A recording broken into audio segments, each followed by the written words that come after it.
Le Flash Info avec le centre de stockage de la Manche. Un procès attendu à partir de demain à Cherbourg. Le géant du BTP Bouygues, la société d'intérim Atlanco et l'entreprise roumaine Elco comparaîtront à partir de mardi 10 mars en correctionnel.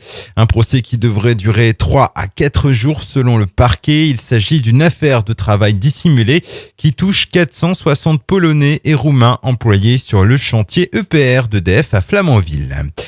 L'avenir des AIM toujours en suspens. Vendredi dernier, le tribunal de commerce de Coutances a renvoyé l'examen des offres de reprise au 19 mars prochain.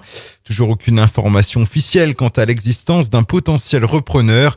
Et suite à une assemblée générale, les salariés ont décidé vendredi soir de reprendre le travail à partir d'aujourd'hui.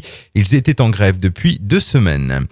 Le 16e festival Femmes dans la ville s'est achevé hier soir avec un spectacle qui a suivi la course La Cherbourgeoise.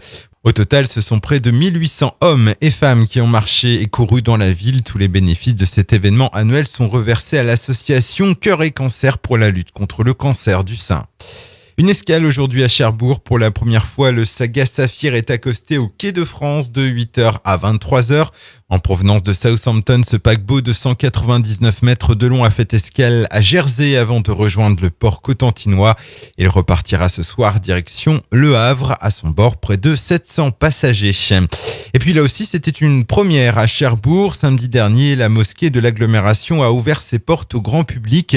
Une initiative couronnée de succès puisque 500 personnes ont franchi le pas et ont été accueillies chaleureusement par différents représentants de la communauté musulmane. Le Flash Info vous a été présenté par Landra, centre de stockage de la Manche à Digoulville. Pour en savoir plus et visiter notre centre, 0810 120 172, coup d'un appel local.